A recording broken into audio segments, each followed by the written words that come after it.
Welcome to the class constitutional law എന്നുള്ള video സീരീസിൽ ഇന്ന് നമ്മൾ പ്രിയാമ്പിൾ ഓഫ് ദ കോൺസ്റ്റിറ്റ്യൂഷൻ എന്നുള്ള ടോപ്പിക്കിനെ കുറിച്ചാണ് സംസാരിക്കാൻ പോണത്. അപ്പൊ ഈ ചെറിയ വീഡിയോയിൽ പ്രിയാമ്പിൾ എന്താണ് എന്നും കോൺസ്റ്റിറ്റ്യൂഷനിൽ ഇന്ത്യൻ കോൺസ്റ്റിറ്റ്യൂഷനിൽ പ്രിയാമ്പിളിന്റെ സിഗ്നിഫിക്കൻസ് എന്താണ് എന്നുമാണ് നമ്മൾ മനസ്സിലാക്കാൻ പോണത്. അപ്പൊ നമുക്ക് നോക്കാം. യെസ്, അപ്പോൾ ഈ പ്രിയാമ്പിൾ ഓഫ് ദ കോൺസ്റ്റിറ്റ്യൂഷൻ എന്ന് പറഞ്ഞാൽ കോൺസ്റ്റിറ്റ്യൂഷന്റെ ആമുഖം അല്ലെ, മുഖവുര അവതാരിക എന്നൊക്കെ നമ്മൾ പറയുന്ന ഒരു പുസ്തകം തുടങ്ങുമ്പോൾ അതിന്റെ ആദ്യത്തിൽ എഴുതുന്ന, വേണമെങ്കിൽ പരിചയപ്പെടുത്താൻ വേണ്ടി എഴുതുന്ന എന്നൊക്കെ പറയാവുന്ന ഒരു പേജാണ് ഈ പ്രിയാമ്പിൾ ഓഫ് ദ കോൺസ്റ്റിറ്റ്യൂഷൻ എന്ന് പറയുന്നത്. എന്നാൽ അതിൽ എന്താണ് എഴുതിയിട്ടുള്ളത്? അപ്പോൾ അത് നമുക്ക് നോക്കാം എന്താണ് എഴുതിയിട്ടുള്ളതെന്ന്. പ്രിയാമ്പിൾ ഓഫ് ദ കോൺസ്റ്റിറ്റ്യൂഷൻ തുടങ്ങുന്നത് എങ്ങനെയാണ്?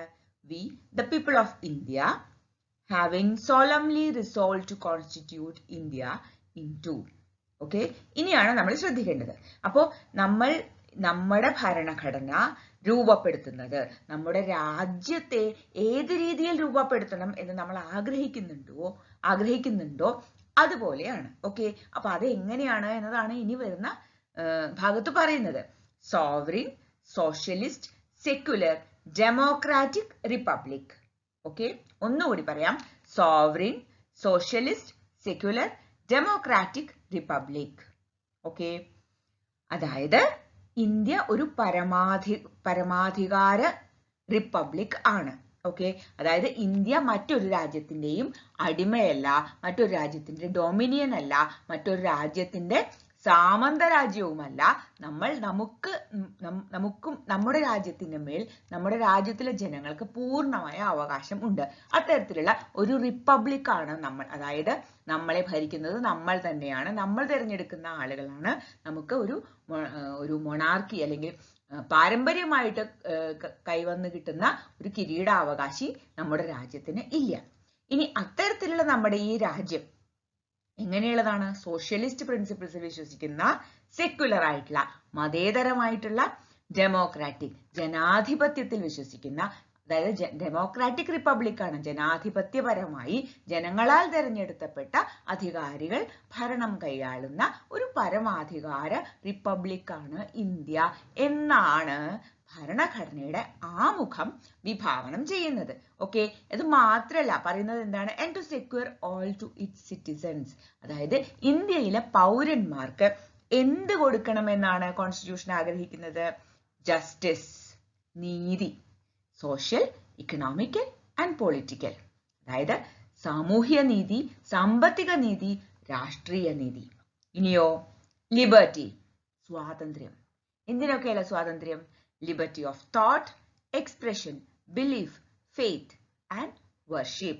അതായത് ചിന്തിക്കാനുള്ള സ്വാതന്ത്ര്യം, അത് പ്രകടിപ്പിക്കാനുള്ള സ്വാതന്ത്ര്യം, വിശ്വാസത്തിനുള്ള സ്വാതന്ത്ര്യം, അത് വിശ്വാസത്തെ ആരാധനയായി രൂപപ്പെടുത്താനുള്ള സ്വാതന്ത്ര്യം കൂടി ഇന്ത്യൻ ജനങ്ങൾക്ക്, ഇന്ത്യയിലെ പൗരന്മാർക്ക് ഉറപ്പുവരുത്തുന്നുണ്ട്. അതുമാത്രോ? മൂന്നാമതായിട്ട് എന്താ പറയുന്നത്? ഈക്വാലിറ്റി ഓഫ് സ്റ്റാറ്റസ്, അതായത് പദവിയിൽ സമത്വം, ആൻഡ് ഓഫ് ഓപ്പർച്യൂണിറ്റി, അവസരങ്ങളിൽ സമത്വം, ആൻഡ് പ്രൊമോട്ട് ദം ഓൾ. അത് മാത്രല്ല, ഈ സമത്വമൊക്കെ ഉറപ്പുവരുത്തുക വേണം. അതിന്റെ കൂടെ മറ്റൊന്നുകൂടി നമ്മൾ പ്രോത്സാഹിപ്പിക്കേണ്ടതുണ്ട്. എന്താണ്? ഇവിടെയാണ് ഏറ്റവും ഇന്ത്യൻ ഭരണഘടനയുടെ ഏറ്റവും മനോഹരമായ ഭാഗം നമുക്ക് പറയാവുന്നത് ഫ്രറ്റേണിറ്റി, സാഹോദര്യം. മൈത്രി എന്ന വാക്കാണ് ഡോക്ടർ BR അംബേദ്കർ അതിനെ റെഫർ ചെയ്യാൻ വേണ്ടി ഉപയോഗിച്ചത്. രണ്ടു തരം ആർഗ്യുമെന്റ് ഉണ്ട്. ഒന്ന്, ഈ ഫ്രറ്റേണിറ്റി എന്ന കൺസെപ്റ്റ് ഫ്രഞ്ച് റെവല്യൂഷനിൽ നിന്ന് വന്നതാണ് എന്ന് പറയുമ്പോൾ പോലും മൈത്രി എന്ന കൺസെപ്റ്റിന് ഇന്ത്യയിലെ ബുദ്ധമത സിദ്ധാന്തങ്ങളുമായി, അതായത് സഹജാവബോധം, അനുകമ്പ തുടങ്ങിയ മനുഷ്യന്റെ സംസ്കാര സമ്പന്നരായ മനുഷ്യർക്കുണ്ടാവേണ്ട അടിസ്ഥാനപരമായ വികാരങ്ങളായിട്ടുള്ള അനുകമ്പ, സഹജാവബോധം തുടങ്ങിയ വാക്കുകൾ ഇവിടെ അർത്ഥം വരുന്ന മൈത്രി എന്ന വാക്കിൽ നിന്നാണ് ഈ ഫ്രറ്റേണിറ്റി എന്ന കൺസെപ്റ്റ് ഉണ്ടായത് എന്നും പറയുന്നുണ്ട്. അപ്പൊ അത് എന്ത് തന്നെയായാലും ഇന്ത്യൻ ഭരണഘടന ഉറപ്പുവരുത്താനും വളർത്തിയെടുക്കാനും ആഗ്രഹിക്കുന്നത് ഇത്തരത്തിലുള്ള സാഹോദര്യം ആണ്. Okay, assuring dignity of the individual and unity and integrity of the nation. അതായത് രാജ്യത്തിന്റെ അഖണ്ഡതയും ഐക്യവും ഉറപ്പുവരുത്തുന്ന രീതിയിൽ ജനങ്ങൾ തമ്മിലുള്ള സാഹോദര്യത്തെ കൂടി നമുക്ക് ഉറപ്പുവരുത്തേണ്ടതുണ്ട്.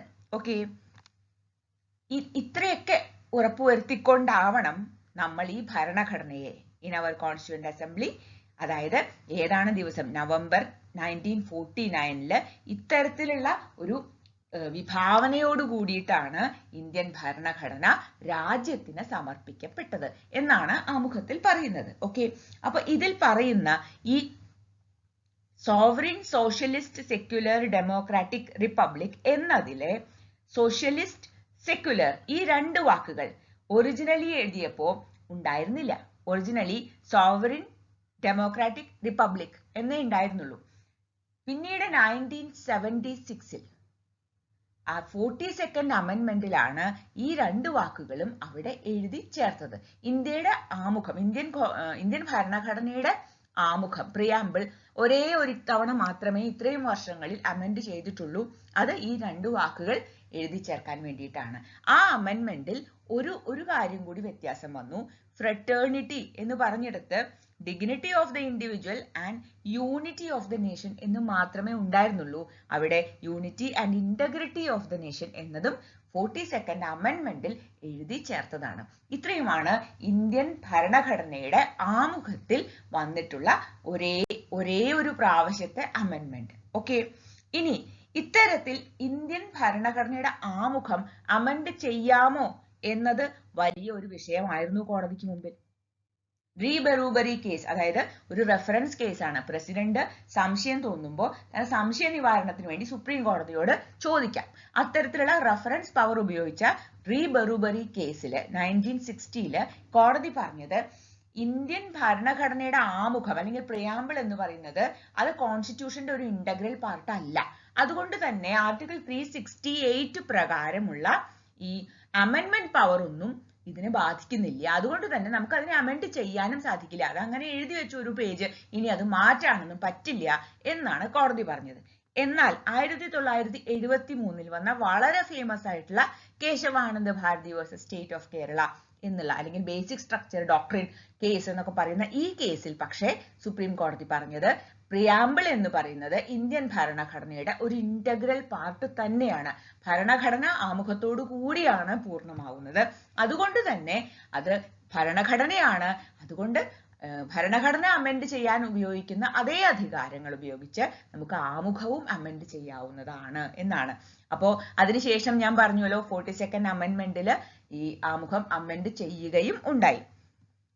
പിന്നീട് 1995 union government versus LIC of India എന്നുള്ള കേസിൽ ഒരിക്കൽ കൂടി സുപ്രീം കോടതി കേശവാനന്ദ ഭാരതി കേസിനെ റീട്രേറ്റ് ചെയ്തുകൊണ്ട് പറഞ്ഞു ഇന്ത്യൻ ഭരണഘടനയുടെ പ്രിയാമ്പിൾ എന്ന് പറയുന്നത് ഭരണഘടനയുടെ ഒരു ഇന്റഗ്രൽ പാർട്ടാണ്. അതുകൊണ്ട് തന്നെ ഭരണഘടനയിലെ പ്രൊവിഷൻസ് അമെൻഡ് ചെയ്യാൻ സാധിക്കുന്നത് പോലെയൊക്കെ തന്നെ ആമുഖവും അമെൻഡ് ചെയ്യാം. എന്നാൽ അതേസമയം ശ്രദ്ധിക്കേണ്ട ഒരു കാര്യം, ഇന്ത്യൻ ഭരണഘടനയുടെ ബേസിക് സ്ട്രക്ചറിനെ നമുക്ക് അമെൻഡ് ചെയ്യാൻ സാധിക്കില്ല. അതേപോലെ തന്നെ ഇന്ത്യൻ ഭരണഘടനയുടെ പ്രിയാമ്പിളിനെയും ബേസിക് സ്ട്രക്ചറിനെ മാറ്റുന്ന രീതിയിൽ അമെൻഡ് ചെയ്യാൻ പറ്റുകയില്ല.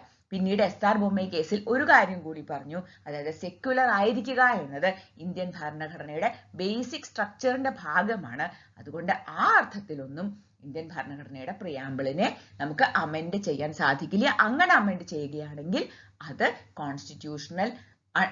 അൺകോൺസ്റ്റിറ്റ്യൂഷണൽ ആവുകയും ചെയ്യും. ഓക്കെ, അപ്പൊ ഇതിൽ നിന്നും ഇപ്പൊ ജനറൽ ആയിട്ട് പ്രിയാമ്പിൾ എന്താണെന്നും ഇന്ത്യൻ ഭരണഘടനയിൽ അല്ലെങ്കിൽ കോൺസ്റ്റിറ്റ്യൂഷണൽ ലോയിൽ എന്ത് സിഗ്നിഫിക്കൻസ് ആണ് പ്രിയാമ്പിളിനുള്ളത് എന്ന് മനസ്സിലായി കാണുമല്ലോ. ഇനി നിങ്ങൾക്ക് എന്തെങ്കിലും സംശയങ്ങൾ ഉണ്ടെങ്കിൽ please make use of my comment box. I will be really happy to help.